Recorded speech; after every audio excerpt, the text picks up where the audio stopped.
السلام عليكم ورحمة الله وبركاته. إن الحمد لله والصلاة والسلام على رسول الله، أما بعد فأعوذ بالله من الشيطان الرجيم. بسم الله الرحمن الرحيم. فبأي آلاء ربكما تكذبان. بارك الله لنا ولكم في القرآن العظيم ونفعنا وإياكم بالآيات والذكر الحكيم. وقال النبي عليه الصلاة والسلام: بلغوا عني ولو آية أو كما قال النبي عليه الصلاة والسلام. আলহামদুলিল্লাহ, সম্মানিত উপস্থিতি, আমরা 7 নাম্বার বইটা পুরোটার গ্রামার রিভিশন করছিলাম। গত 14 নাম্বার লেসন পর্যন্ত আমরা আলহামদুলিল্লাহ গত ক্লাসে পড়েছিলাম। 14 নাম্বার লেসনের মধ্যে ইদা এবং জুমলাতুন শারতিয়া সম্পর্কে আলোচনা হচ্ছিল, এবং এর মধ্যে আলফা উল ওয়াকিআতু ফি জওয়াবিশ শার্ত, জবাবুশ শর্তের শুরুতে বিভিন্ন নিয়মে ফা একটা অতিরিক্ত হয়। এই ফা সম্পর্কে শিখতেছিলাম। এই ফাটা জুমলাতুন ইসমিয়া যদি জবাবুশ শর্ত হয় তখন আসে, একইভাবে আর তলাব যদি জবাবুশ শর্তটা তলাব হয় তাহলে সেক্ষেত্রেও ফা আসে। এই দুইটা আমরা 14 নাম্বার লেসনের অধীনে শিখেছিলাম। বাকি 15 নাম্বার লেসনের অধীনে এই সম্পর্কিত, অর্থাৎ ফা যুক্ত হবে, এর যে আরো বিভিন্ন কারণ আছে, এই অন্যান্য বিষয়গুলো এই 15 নাম্বার লেসনের অধীনে আসছে। আমরা এই 14 পর্যন্ত দুইটা শিখেছিলাম, এরপরে 15 নাম্বার লেসনে আরো বাকিগুলো আসছে।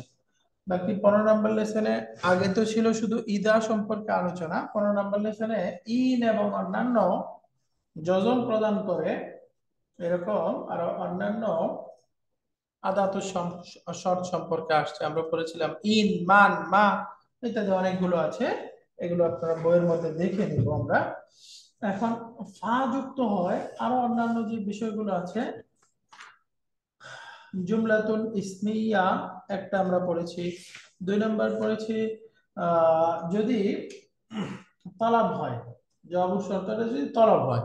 3 নাম্বার, যদি জবাবুশ শর্তটা ফেলুন জামিদ হয়, জবাবুশ শর্তটা ফেলুন জামিদ হলেও সেক্ষেত্রে তার শুরুতে ফা আসবে। যেমন মান গাশশা লা ফা লাইসা মিন্না, অর্থ হলো যে আমাদেরকে ধোঁকা দেয়, অর্থাৎ কোন মুসলিমকে ধোঁকা দেয়, ফালাইসা মিন্না, সে আমাদের থেকে না, অর্থাৎ সে আমার উম্মতের অন্তর্ভুক্ত না।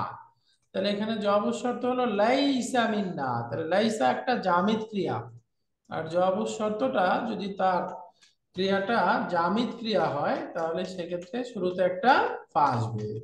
তাহলে এটা আমরা মনে রাখবো, ফেলুন জামিদুন 3 নাম্বার প্রকার।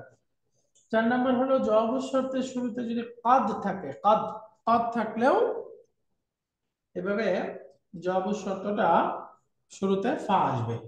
যেমন আমরা কোরআনে কারিমে পড়বো ওয়া মান ইউতিইল্লাহ,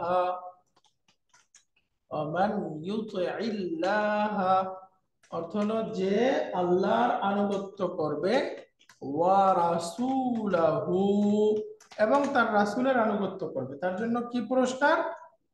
ফা قد فاز فوزا عظيما, তাহলে সে চূড়ান্ত সফল কাম হবে বা সে চূড়ান্ত সাকসেস অর্জন করবে। তাহলে এখানে দেখেন قد فاز فوزا عظيما, এটা হচ্ছে জবাবুশ শর্ত, জবাবুশ শর্তের শুরুতে কদ আসছে। এরপরে 5 নাম্বার, যদি জবাবুশ শর্তের শুরুতে মা আসে, মা মায়ে নাফিয়া আসে, তাহলে সেক্ষেত্রেও জবাবুশ শর্তের শুরুতে একটা ফা আসবে, এখানে মূল কদ আসছে।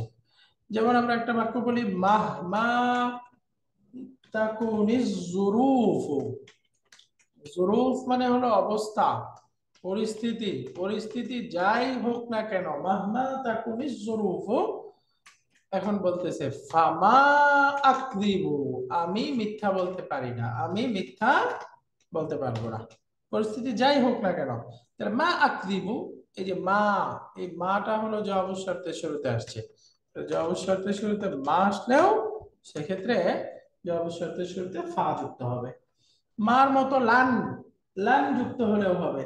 যেমন হাদিসে পাকের মধ্যে আসছে মান লাবিসাল হারিরা, যে ব্যক্তি রেশমের কাপড় পরিধান করবে, হারির মানে রেশমি কাপড়, যে ব্যক্তি রেশমি কাপড় পরিধান করবে ফিদ দুনিয়া, দুনিয়াতে, আল্লাহ বলতেছেন ফালান ইয়ালবাসাহু, হাদিসে আসছে এটা ফালান ইয়ালবাসাহু ফিল আখিরাতি, তাহলে সে আখিরাতে এটা আর পরিধান করতে পারবে না, তাহলে কিছুতেই সে এটা পাবে না।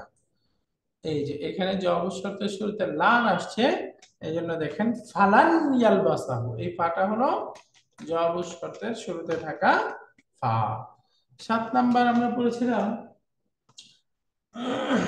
জবাব শর্তের শুরুতে যদি সিন অথবা সাউফা থাকে, সিন সাউফা, সিন থাকলেও সাউফা থাকলেও, যেমন 7 নাম্বার আমরা যদি বলি ইন তুসাফির, যদি তুমি সফর করো, ফা সা উসাফির, তাহলে আমি সফরে যাব, তাহলে এখানে যে অবসরের শুরুতে ফার্স্ট কেন, এই যে ফাসা উসাফির, এই যে ফাসা উসাফির, এখানে একটা সা আসছে, সা হারফ তানফিস।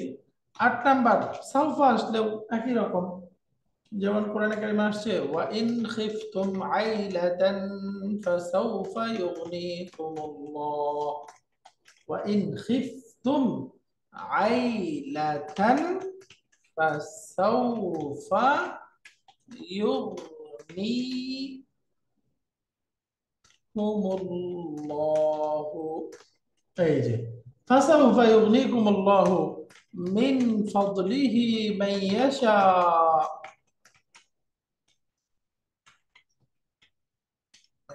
মান ইয়াশা, তাহলে এখানেও এই যে সাউফা আসছে যে অবসর শর্তের শুরুতে, এই জন্য দেখেন ফাসাউফা ইউগনিকুমুল্লাহু মিন ফাদলিহি। 8 নাম্বার। 9 নাম্বার যদি জবাব শর্তের শুরুতে কাআন্নামা থাকে, কাআন্নামা, কাআন্নামা থাকলেও জবাব শর্তের শুরুতে একটা ফা যুক্ত হবে, যেমন আন্নাহু মান কাতালা নাফসান বিগাইরি নাফসিন ফাসাদিন ফিল আরদি ফাকাআন্নামা, এই যে ফাকাআন্নামা কাতালান নাসা জামিআ, যে ব্যক্তি একজন ব্যক্তিকে অন্যায়ভাবে হত্যা করলো, যেন সে পুরা মানব জাতিকে, পুরা মানুষকেই হত্যা করলো, তাহলে জবাব শর্তের শুরুতে কাআন্নামা আসছে, সিস্টার অফ না কাআন্নামা আসছে, এই জন্য এখানে একটা ফা অতিরিক্ত হয়েছে। তাহলে 14 নাম্বার এবং 15 নাম্বার লেসনের মৌলিক পড়াই ছিল জুমলাতুন শর্তিয়া। জুমলাতুন শর্তিয়ার ক্ষেত্রে আদাতুস শর্ত গায়রু জাজিমা হতে পারে, জাজিমা হতে পারে, এবং জুমলাতুন শর্তিয়ার আরেকটা গুরুত্বপূর্ণ পার্ট সেটা হচ্ছে জবাব শর্তের শুরুতে 9টা কারণে শুরুতে ফা যুক্ত হয়। জুমলাতুন ইসমিয়া হলে, তলাবিয়া ফেল হলে, জামিদ ক্রিয়া হলে, কাদ মা লান সিন সাউফা কাআন্নামা ইত্যাদি এই জাতীয় শব্দগুলো যদি জবাব শর্তের শুরুতে আসে, তাহলে সেক্ষেত্রে একটা ফা জবাব শর্তের শুরুতে অতিরিক্ত আসবে। আলহামদুলিল্লাহ, এই 15 নম্বর লেসনের আরেকটা গুরুত্বপূর্ণ পড়া ছিল মাল ফারকু বাইনা কাম আল ইস্তিফহামিয়া ওয়া কাম আল খাবারিয়া, এই যে এই প্রশ্নটার উত্তর মাল ফারকু বাইনা কাম আল ইস্তিফহামিয়া ওয়া কাম আল খাবারিয়া, অর্থ হলো কাম খাবারিয়া এবং কাম ইস্তিফহামিয়া, দুই ধরনের কাম আছে, এই দুইটার মধ্যকার আসলে পার্থক্যটা কি, এই সম্পর্কিত একটা গুরুত্বপূর্ণ আলোচনা এখানে ছিল। আমরা জানি যদি আমরা বলি কাম কিতাবান ইনদাকা, তোমার কাছে কয়টা বই আছে, তাহলে এটা হলো কাম আল ইস্তিফহামিয়া, প্রশ্নবোধক, তোমার কাছে কয়টা বই আছে। আর যদি আমি বলি কাম কিতাবিন ইনদাকা, কাম কিতাবিন ইন্দাকা। এই যে তোমার কাছে কত কত বই আছে। এখানে কাম কিতাবিন ইন্দাকা বলতে পারি, আবার চাইলে কাম মিন কিতাবিন ইন্দাকা। তোমার কাছে কত কত বই আছে, বা তোমার কাছে অনেক বই আছে। তাহলে এই অর্থ এবং ব্যবহার থেকে আমরা দুইটা পার্থক্য খেয়াল করতে পারি। এক নাম্বার হলো কাম ইস্তিফহামিয়ার তামিজটা সবসময় মানসুব হবে, মানসুব হবে। আর কাম খাবারিয়ার তামিজটা মাজরুর হবে। এই মাজরুরটা একটা মিন সহকারেও হতে পারে, আবার উইদাউট মিনও হতে পারে। তাহলে ব্যবহারগত পার্থক্য এটা। বলেন তো ব্যবহারগত পার্থক্য। কাম ইস্তেফামি আর তামিজটা মানসুব হবে, মানসুব হবে।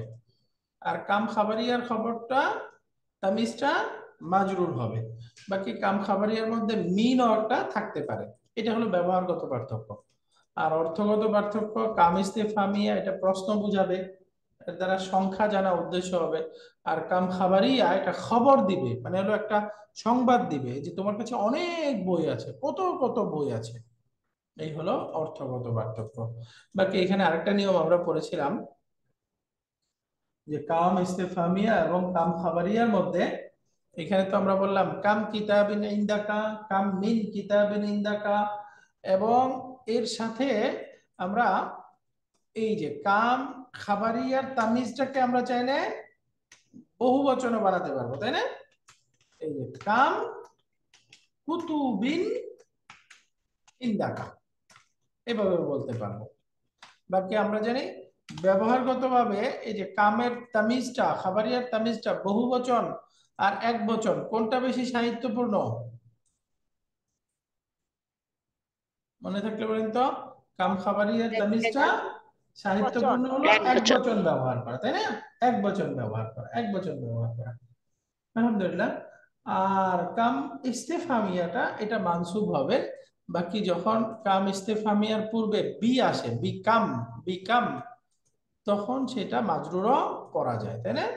বি আসলে তখন মাজরুর করা যায়। আলহামদুলিল্লাহ। তো এই ছিল কাম ইস্তেফামিয়া এবং কাম খাবারিয়া। এখানে হাত্তা সম্পর্কে আলোচনা আসছে। হাত্তার দুইটা অর্থ, এটা আপনারা পারবেন। হাত্তাটা কখনো যাতে, সো দ্যাট এই অর্থ দেয়, আবার কখনো পর্যন্ত এই অর্থ দেয়। একটু সংক্ষেপে দুই তিনটা বাক্য আমরা পড়ে ফেলি। হাত্তা, হাত্তা সম্পর্কে দুইটা কথা মনে রাখতে হবে। এখানে অবশ্য একটা আলোচনা আসছে, এই জন্য আমরা এর বেশি যাচ্ছি না। হাত্তাটা একটা হারফুল জার। হাত্তাটা মূলত কি? উস্তাদ, আসসালামু আলাইকুম। ওয়ালাইকুম আসসালাম। ওই একটা প্রশ্ন ছিল, ওই যে কাম যেটা ইস্তিফাম, ওটার পরে যে নাউনটা মানে তামিজ, এটা কি প্লুরাল হতে পারে? মানে না, কাম কামের পরে প্লুরাল হতে পারে না, ইস্তেফামিয়ার পরে প্লুরাল হতে পারে না, খাবারিয়ার পরে সিঙ্গুলার প্লুরাল হবে। সিঙ্গুলার দুইটা হতে পারে। বাকি সিঙ্গুলারটা হলো সাহিত্যপূর্ণ। ওকে। আচ্ছা, কাম যেটা খবর সেটা সিঙ্গুলার প্লুরাল দুটো হতে পারে, বাট সিঙ্গুলারটা। ইস্তেফামিয়া অলওয়েজ সিঙ্গুলার। আচ্ছা, শুকরান। ঠিক তাহলে আছে। হাত্তা, হাত্তার এটা মূলত একটা হারফুল জার। তার মানে হলো তার পরের শব্দটা হবে মাজরুর। এই হাত্তার দুইটা অর্থ, একটা হলো পর্যন্ত অর্থাৎ ইলার অর্থ দিবে, আরেকটা হলো সো দ্যাট বা যাতে, লির অর্থ দিবে, লামুত তালির আছে না, এর অর্থ দিবে। তাহলে হাত্তার একটা অর্থ হলো পর্যন্ত। পর্যন্ত এটা কিসের অর্থ? ইলা, তাই না? ইলা বিমানা ইলা, ইলার অর্থে ব্যবহার হচ্ছে, বি মানা ইলা। এটা একটা অর্থ ইলার অর্থে। ইলার অর্থে আসছে, যেমন আমরা উদাহরণ বলতে পারি যে মান জাআ মুতাআখিরান, যে ব্যক্তি দেরি করে আসবে, যে দেরি করে আসবে, ফালা ইয়াদখুল, সে যেন প্রবেশ না করে, হাত্তা ইয়াস্তাদিনা, হাত্তা ইয়াস্তাদিনা। তাহলে হাত্তা ইয়াস্তাদিনা, অনুমতি প্রার্থনা করা পর্যন্ত বা অনুমতি নেওয়া পর্যন্ত, অনুমতি পাওয়া পর্যন্ত সে যেন প্রবেশ না করে। তাহলে এখানে হাত্তাটা কিসের অর্থ হলো? ইলা ইস্তাযিনা, ইলা বিমানা ইলা হচ্ছে, অর্থাৎ পর্যন্ত অর্থ হচ্ছে। তাহলে এখন দেখেন হাত্তা একটা হরফুল জার, তারপরের ক্রিয়াটা মাজরুর মানসুব হয়ে গেছে কেন? আমরা বলেছিলাম হাত্তা যেহেতু হরফুল জার, সে পরের শব্দটাকে মাজরুর বানাবে, রাইট? হরফুল জার গুলো নাউনের পূর্বে আসে, ভার্বের পূর্বে তো আসবে না। তো এখন আমরা জানি একটা ভার্বকে নাউন বানানোর পদ্ধতি হলো সেটাকে মাজদার মুআওয়াল বানানো, তাই না? এই জন্য হাত্তা এবং অন্যান্য হারফুল জার যেগুলো ভার্বের শুরুতে আসবে, যখনই ভার্বের শুরুতে আমরা হরফুল জার পাবো, মনে রাখতে হবে মাঝখানে একটা আন মুদবার থাকে, একটা আন উজ্জ থাকবে। একটা আন উজ্জ থেকে সেই আনটা মূলত পরের ক্রিয়াটাকে মানসুব বানাবে। তাহলে এখানে একটা আন উজ্জ আছে, এই আনটা উজ্জ থেকে তারপরের যে ইয়াস্তাদিন, এই ক্রিয়াটাকে মানসুব বানিয়ে দিচ্ছে। এখন এই আন ইয়াস্তাদিনা এই দুইটা মাজদার মুআওয়াল হয়ে গেল। এখন মাজদার মুআওয়ালটা হাত্তা এর মাজরুর, যার মাজরুর এটা লা ইয়াদখুল এর সাথে মুতাল্লিক হয়ে যাবে। আলহামদুলিল্লাহ, আমরা এখানে বুঝে গেলাম হাত্তা একটা হারফুল জার, এটা ইলা বা পর্যন্ত অর্থে ব্যবহার হয়েছে। হাত্তার আরেকটা অর্থ হলো সো দ্যাট।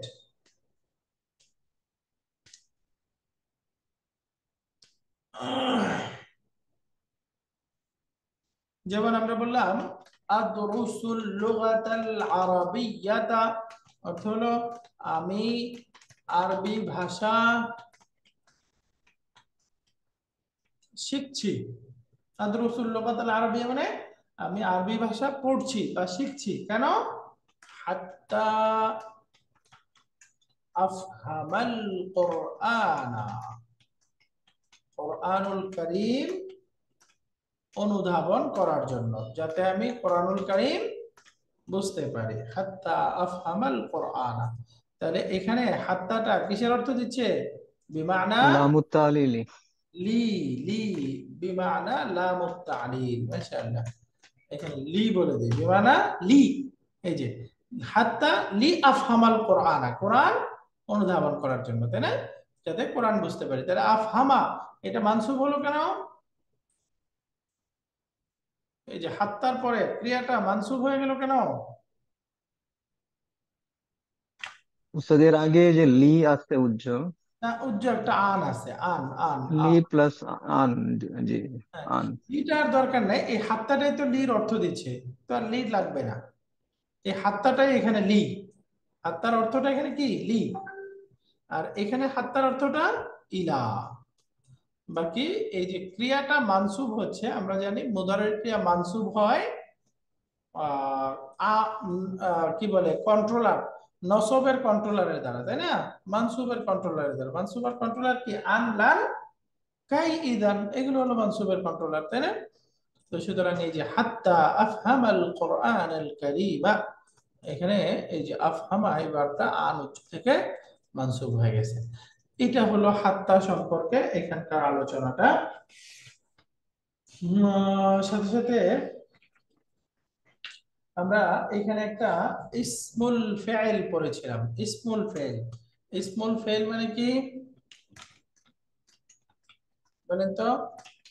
মা মানা ইসমুল ফেইল? ইসমুল ফেইল কারণ মনে আছে? ইসমুল ফেইল কাকে বলে? ইসমুল ফেইল সবাই বলে গেছে। আহিন, আহি এর একটা হতে পারে। ইসমুল ফেইল মানে এক কথায় ভার্ব নাউন, রাইট? আহসানতি। ইসমুল ফেইল মানে কি? Verb noun. অর্থাৎ এগুলো মূলত ভার্ব, এগুলোকে বলে নাউন যেটা ভার্বের অর্থ দিচ্ছে, তাই না? স্মল ফেল মানে কি? মূলত শব্দগুলো নাউন কিন্তু অর্থ দিচ্ছে ভার্বের। এগুলোকে আরবিতে ইসমুল ফেআলি বলে। ইসমুল ফেআলি, ইসমুল ফেআলি। তাহলে ইসমুল ফেল মানে হলো ভার্ব নাউন। কিছু নাউন আছে, নাউনগুলো ব্যবহারগতভাবে ভার্বের অর্থ দেয়। এর মধ্যে আমরা এখানে একটা ইসমুল ফেল পেয়েছিলাম, সেটা হলো হা আ। হা আ, হা আ এটা মুজাক্কার রূপ। হা আ এটার অর্থ হলো খুদ।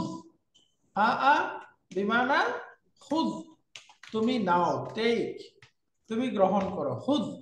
তাহলে এটা মুজাক্কার পুরুষবাচক এক বচন রূপ খুদ।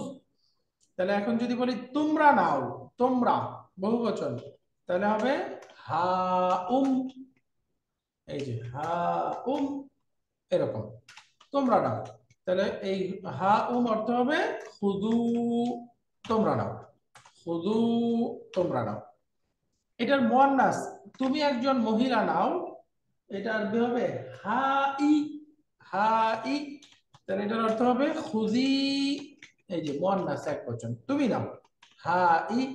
এখন তোমরা সবাই নাও, এটার আরবি হবে হা উন্না, তোমরা সকল মহিলা নাও, খুজি খুজনা, খুজি খুজনা। তাহলে এখন এগুলো দিয়ে যদি আমরা উদাহরণ পড়ি, পারবো না এখন আমরা এই চারটা দিয়ে উদাহরণ পারবো না ইনশাল্লাহ। যেমন ধরেন আমি বলতে চাই হে আলী তুমি বইটি নাও, হে আলী তুমি বইটি নাও। তাহলে হা আল কিতাবা, তাহলে যে হা আ তুমি নাও, আল কিতাবা মাফুলুন বিহি হয়ে গেল, কি নাও, বইটি নাও। হা আল কিতাবা ইয়া আলিয়্যু, হা আল কিতাবা ইয়া আলিয়্যু। তাহলে এখন 2 নাম্বার, যেমন আমরা বহুবচন বলতে চাই, বলতে চাই হে ভাইরা তোমরা কিতাবটি নাও। তাহলে হা উম আল কিতাবা ইয়া ইখওয়ানু, হে ভাইরা তোমরা বইটা নাও। এখন দেখেন হা উম, এখানে তো এই যে ইলতিকাউ সাকিনাইন হইছে, প্রথম সুকুনটা মিম, তো সুতরাং দম্মা দ্বারা মিলাতে হবে, তাই না? হা উমুল কিতাবা ইয়া ইখওয়ানু। 3 নাম্বার, হে আমিনা তুমি বইটা নাও, তাহলে কি হবে?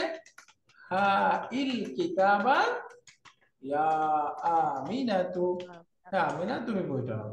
আর যদি বলি হে বোনেরা তোমরা বইগুলো নাও, তাহলে হা উল কিতাবা ইয়া আখাওয়াতু, এরকম হয়ে যাবে বাক্যটা। তাহলে হা আ মূলত একটা ইসমুল ফেল, মূলত শব্দটা নাউন, অর্থ দেয় ভার্ব আমর, খুদ এই ক্রিয়াটার অর্থ দেয়, তো এগুলোকে বলে ইসমুল ফাইল, ইসমুল ফাইল। আলহামদুলিল্লাহ। এছাড়াও এর মধ্যে আরেকটা গুরুত্বপূর্ণ জিনিস করেছিলাম এই 15 নাম্বার লেসনের অধীনে। আচ্ছা, আমাদের এই বইতে 15 নাম্বার লেসন পর্যন্ত, আর তো নাই, তাই না? ওকে, আর নাই, তার মানে এটার গ্রামারটা আমরা পূর্ণাঙ্গ পড়ে ফেলি। আরেকটা পড়েছিলাম আত-তাসগীর, আত-তাসগীর, আত-তাসগীর মানে হলো কোন শব্দের বিশেষ একটা প্যাটার্নে নিয়ে যাওয়া, যেখানে যাওয়ার পরে অর্থের মধ্যে ছোট বুঝাবে, প্রিয় বুঝাবে, তুচ্ছ বুঝাবে, তাই না? এগুলোকে আরবিতে আত-তাসগীর বলে। তাসগীরের কয়েকটা প্যাটার্ন আছে, এর মূল প্যাটার্ন যেটা কোরআনে ব্যবহার হয়েছে ফুআইলুন, আবার এটার আরেকটা প্যাটার্ন আছে ফুআইলুন, ফুআইলুন। এর আরেকটা প্যাটার্ন আসছে ফুআইলুন। তার মধ্যে শুধু আমাদের দরকার ফুআইলুন, আর বাকি দুইটা বেকার, ওই দুইটা কোরআনে আসে নাই, আমাদের দরকার নেই। ফুআইলুন এটা কোরআনে আসছে। ফুআইলুনের এখান থেকে উদাহরণ যেমন আমরা পড়ছি জুবাইলুন, জাবালুন একটা পাহাড়। আর যদি বলি জুবাইলুন অর্থ কি? একটি ছোট পাহাড়।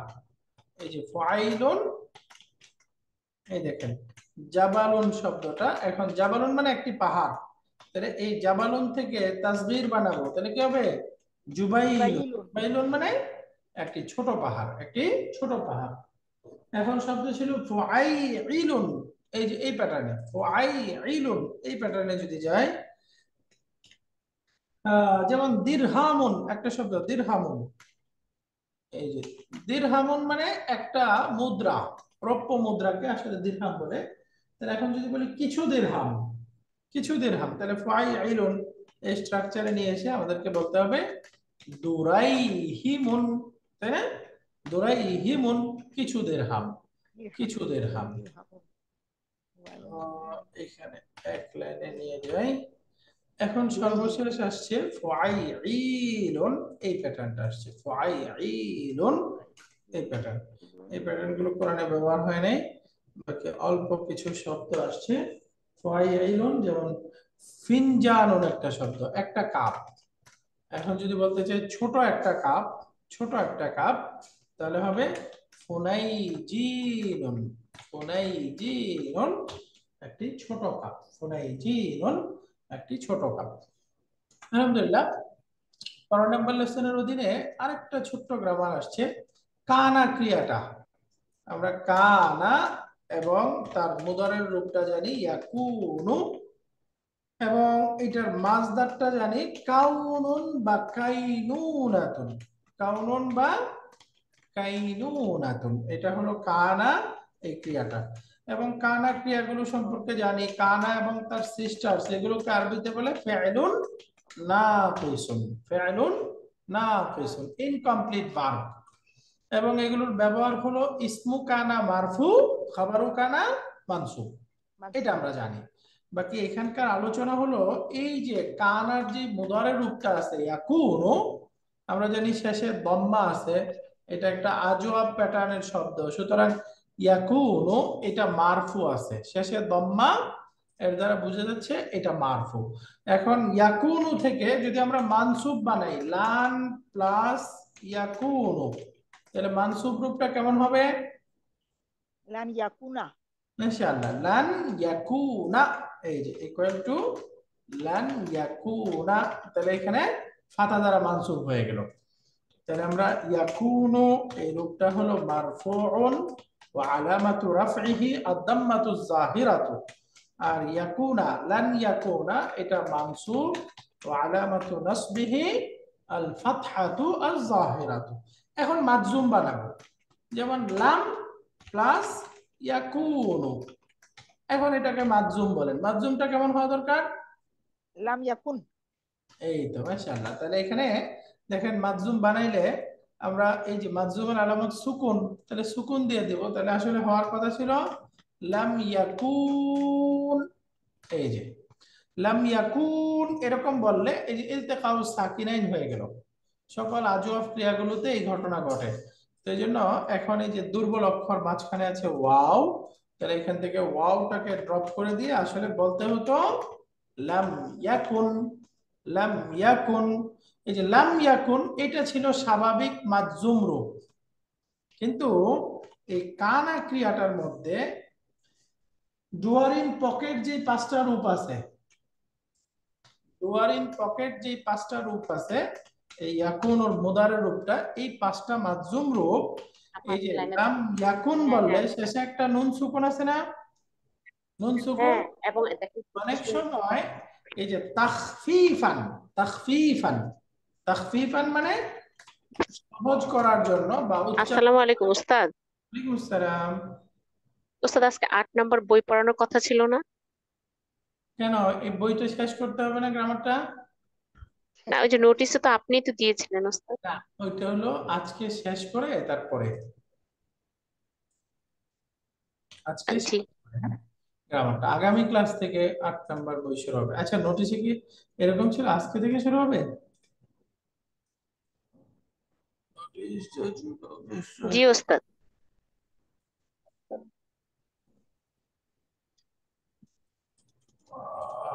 ওকে, এখানে তো এরকমই আছে। And from next class we will embark on 7. আচ্ছা, এই আজকে আমাদের গ্রামারটা শেষ হয়ে যাক, তারপর ইনশাআল্লাহ শুরু করতে হবে। কারণ আমরা তো পরীক্ষার মধ্যে এই যে এগুলো আসলে তখন লিখবেন কিভাবে, হ্যাঁ? আচ্ছা, তাহলে ওই নোটিশটা আসলে আজকে দিলে ভালো ছিল। ওকে, তাহলে আমরা বলছিলাম এই যে কানার ক্রিয়াটা যখন আহ মাজজুম হবে ইয়াকুনুর, এর মধ্যে পাঁচটা রূপ, ডুয়ারিন পকেট এই পাঁচটা রূপ তাখফিফান সহজতার জন্য শেষের নুনটা ড্রপ হয়ে এরকমও ব্যবহার হতে পারে। আমরা এই যে লাম ইয়াকুন থেকে বলতে পারবো লাম ইয়াকু, এখন লাম তাকুন থেকে বলতে পারবো লাম তাকু, এখন লাম আকুন থেকে বলতে পারবো লাম আকু। লাম আকু, আবার লাম নাকুন থেকে বলতে পারবো লাম লাম নাকু। নাকু। এই যে চারটা হলো, তাকুটা দুইবার হবে তাই না, ডোরের পকেট, একটা হলো সে মহিলা, আরেকটা হলো তুমি পুরুষ। আন্তা। এই যে লাম ইয়াকু, লাম তাকু, লাম তাকু, লাম আকু, লাম নাকু, কোরআনে কারিমে এভাবেও ব্যবহার হয়েছে। এটা হয় তাখফিফান, সহজতার জন্য শেষের নুনটা ড্রপ করে দেব। তো এখানে এই ক্রিয়াটা মাজজুম, মাজজুমের আলামত কি? মাজজুমের আলামত আলামাতু জাজমিহি আস-সুকুন আল মুকাদ্দারা, সুকুন আল মুকাদ্দারা, সুকুন আল মাহজুফা। এই যে এই সুকুনটাকে হযফ করে দেওয়া হয়েছে, এই হযফকৃত নুনটাই হচ্ছে এখানে মাজজুমের আলামত। আলহামদুলিল্লাহ। এই 15 নম্বর লেসনের অধীনে আরেকটা গ্রামার ছিল, এটাকে আমরা 11, 12 এই সংখ্যাগুলোর মধ্যে অলরেডি পড়ে আসছি। এগুলোকে আরবিতে বলে আল আদাদুল মুরাক্কাব। 11 থেকে 19 পর্যন্ত সংখ্যাগুলো মনে আছে না? 11 থেকে 19 পর্যন্ত সংখ্যা, এটা সম্ভবত আমরা 5 নাম্বার বইয়ে পড়ে আসছি, না জানি 6 নাম্বার বই। এগুলোকে বলে আল আদাদুল মুরাক্কাব, যুক্ত সংখ্যা, যৌগিক সংখ্যা। এগুলোর 11 থেকে 19 19। এই সংখ্যাগুলো কোনগুলো? 11 থেকে 11 থেকে 19। 19। এই যে 11 থেকে 19 এই সংখ্যাগুলোকে আল আদাদুল মুরাক্কাব বলে, আল আদাদুল মুরাক্কাব। এই সংখ্যাগুলোর মধ্যে ঘটনাটা কি হয়, যেমন ধরেন 11 যদি আমরা বলি তাহলে নরমালি হলো আহাদুন ওয়া আশারুন, এরকম ছিল না? 1 এবং 10 দুইটা মিলে 11। 11। নরমাল দুইটা শব্দ। আহাদুন এটা দেখেন একটা মুরাব শব্দ, আশারুন একটা মুরাব শব্দ, আহাদুন আশারুন। একইভাবে যদি বলতে চাই 13, 13 আরবি হওয়ার কথা সালাসুন ওয়া আশারুন, সালাসুন ওয়া আশারুন, 3 এবং 10, তাই না? নরমাল মুরাব শব্দ। কিন্তু এই আল আদাদুল মুরাক্কাব এই সংখ্যাগুলোর ক্ষেত্রে হচ্ছে যখন এমন হবে পাশাপাশি দুইটা শব্দ, দুইটাকে সংযোগ করার জন্য মাঝখানে একটা ওয়াও এর প্রয়োজন, কিন্তু যখন ওয়াওটাকে হযফ করে দিয়ে দুইটাকে একই শব্দের মতো বানায় ফেলা হবে, এটাকে আরবিতে বলে আল বিনা। দুইটার মধ্যে সম্পর্কের জন্য ওয়াও দরকার, তাই না? খালিদ এবং মাজিদ, আপনি খালিদ মাজিদ দুইটা বলতে পারবেন না, মাঝখানে ওয়াও লাগবে। তাহলে দুইটা শব্দকে সংযোগ করার জন্য ওয়াও দরকার। আবার অনেক সময় এই যে মাঝখানের ওয়াওটাকে ড্রপ করে দিয়ে দুইটাকে একই শব্দের মতো বানায় ফেলা হবে। তো যখন এরকম পারস্পরিক দুইটা শব্দকে সংযোগ স্থাপনের ওয়াও মাঝখান থেকে ড্রপ করে দিয়ে এক শব্দের মতো বানানো হবে, তখন এটাকে বলে আল বিনা। তখন এটার নাম কি? আল বিনা। আলবিনা। তো আল বিনা, এই বিনার ক্ষেত্রে, বিনা মানে ওই যে বানায় আপনি বিনা উন মাজদার, তাই না? অর্থ কি? গঠন করা। এই যে তার মানে এই শব্দটার নরমাল রূপ এটা ছিল, এখান থেকে আমরা পরিবর্তন করে এই যে মাঝখানের ওয়াওটা ফেলে দিচ্ছি, ফেলে দেওয়ার পরে এখন হয়ে যাচ্ছে আহাদা আশারা, আহাদা আশারা, এই যে সালাসা আশারা, এরকম হয়ে গেল। তাহলে মাঝখান থেকে ওয়াও ড্রপ করে এখন কেমন যেন এখানে আর দুই শব্দ না, এটাকে একটার মতোই বানায় দেওয়া হচ্ছে, সালাসা আশারা একটার মতোই বানায় যাচ্ছে। যখন এভাবে বানানো হয় এটাকে আরবিতে বলে আলবিনা, আলবিনা। আর বিনা যখন হয় তখন এটা ফাতার উপরে মাবনি হয়ে যায়। তখন কি হয়? ফাতার উপরে মাবনি হয়ে যায়। দেখেন এখানে কি আমরা পড়তেছি আহাদুন আশারুন এরকম পড়ছি না, ফাতার উপরে মাবনি, আহাদা আশারা এভাবেই পড়তে হবে, আহাদা আশারা, আহাদা আশারা। তো এই নিয়মটা এই 11 থেকে 19 পর্যন্ত সংখ্যার ক্ষেত্রে প্রযোজ্য। একইভাবে অন্যান্য যে কোনো দুইটা শব্দ এরকম যদি দুইটাকে মাঝখানে ওয়াও ফেলে দিয়ে একসাথে করে দেওয়া হয় তখনও একই নিয়ম প্রযোজ্য হবে। যেমন ধরেন লাইলুন ওয়া নাহারুন, নরমাল কি ছিল? দিন এবং রাত, রাইট? দিন এবং রাত। কিন্তু এখান থেকে আমি মাঝখানের ওয়াও ফেলে দিয়ে দুইটাকে একসাথে করে দিচ্ছি, লাইলা নাহারা, লাইলা নাহারা। এই যে ওয়াও ফেলে দিয়ে একসাথে করার কারণে এখানে এটা ফাতার উপরে মাবনি হয়ে গেল। এই যে ওয়াও ফেলে দিয়ে যে একসাথে করে ফাতার উপরে মাবনি দিয়ে পড়ছি, এটার আরবি নাম কি? আলবিনাউ। আলবিনাউ, আলবিনাউ, আলবিনাউ। বুঝতে পেরেছেন? আলবিনাউ। যেমন আমালু লাইলা নাহারা, এই যে নরমাল ছিল সাবাহুন মাসাউন ওয়া মাসাউন, সকাল এবং সন্ধ্যা। তাহলে একসাথে এখন যদি বলি সাবাহা মাসা। তাহলে এখানে কি ঘটনা হলো, মাঝখানের ওয়াওকে ফেলে দিয়ে দুইটাকে এক শব্দের মতো বানানো হলো। তাহলে এই যে এর মধ্যে পরিবর্তনটা করলাম এটাকেই বলে আল বিনা। আল বিনা সবসময় মাবনিয়ুন আলাল ফাতহি, ফাতার উপরে মাবনি হবে। এই জিনিসটা সবাই বুঝতে পেরেছি? যেমন ধরেন হাদারা আল মাউতু, হাদার আল মাউতু, এটা একটা সেন্টেন্স, তাই না? সেন্টেন্স। হাদার আল মাউতু, মৃত্যু উপস্থিত হয়েছে। বাকি আলাদা আলাদা ভাবে শব্দ হলো, হাদারা একটা শব্দ, ওয়াল মাউতু আরেকটা শব্দ। এই দুইটা শব্দ হাদারা আল মাউতু, একটা নাউন আর একটা ভার্ব। এখন দুইটাকে একসাথে করে দিয়ে একটা শহরের নাম রাখা হয়েছে হাদারা মাউতু। তাহলে হাদারা মাউতা এরকম করতে হবে, হাদারা, হাদারা মাউতা, হাদারা মাউতা, ফাতার উপরে মাবনি। তো এই জিনিসটাই আমরা এখানে শিখেছিলাম 15 নম্বর লেসনের অধীনে। তো আলহামদুলিল্লাহ এই 7 নম্বর উস্তাদ, মোটামুটি গ্রামার গুলো আমাদের শেষ হলো ইনশাআল্লাহ। আসসালামু আলাইকুম। ওয়ালাইকুম সালাম। উস্তাদ, ওই যে মিনিং এর দিকে ফেলে দিলে যখন মানসুব থাকছে মাবনি, তখন হুম, কি ওই আমরা কি এবংটা বলছি, মানে না, দিন এবং অর্থের মধ্যে রাত, আর এবং আসবে না। এই দেখেন, এটা তো এক দিন কথায় রাত দিন রাত। নাকি? হ্যাঁ, তখন আর এবং আসছে না, না, দিন এবং রাত, আসছে না। হ্যাঁ, দিন রাত, সকাল সন্ধ্যা, হাদারা। সকাল সন্ধ্যা, জি। এখানে দুইটা শব্দ আর উদ্দেশ্য না, এটা এক শব্দ হয়ে গেছে। হুম, এই দুইটাকে ঠিক আছে। ভেঙে এক মাবনি শব্দ, মাবনি হয়ে গেছে, জি। হ্যাঁ দুইটাকে ভেঙে এক শব্দ বানানো হয়েছে, আলবিনা। আলহামদুলিল্লাহ, তাহলে এই শীটটা আমি শেয়ার করে দেব। এখান থেকে দেখে আপনারা একটু রেকর্ড গুলো দেখে প্রস্তুতি নেবেন ইনশাআল্লাহ। আগামীকাল অথবা পরশুদিন আপনারা প্রশ্ন পাবেন এই 7 নাম্বার বই পড়াটার উপরে।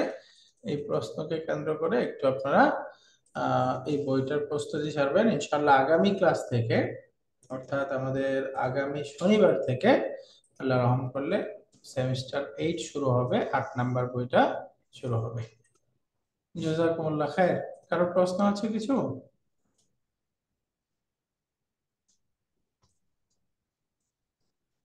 কারো কোনো প্রশ্ন আছে?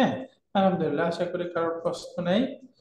তাহলে সুবহানাকাল্লাহুম্মা ওয়া বিহামদিকা আশহাদু আন লা ইলাহা ইল্লা আনতা আস্তাগফিরুকা ওয়া আতুবু ইলাইক। আসসালামু আলাইকুম ওয়া ওয়ালাইকুম রাহমাতুল্লাহি ওয়া বারাকাতুহু। ওয়ালাইকুম আসসালাম ওয়া রাহমাতুল্লাহ।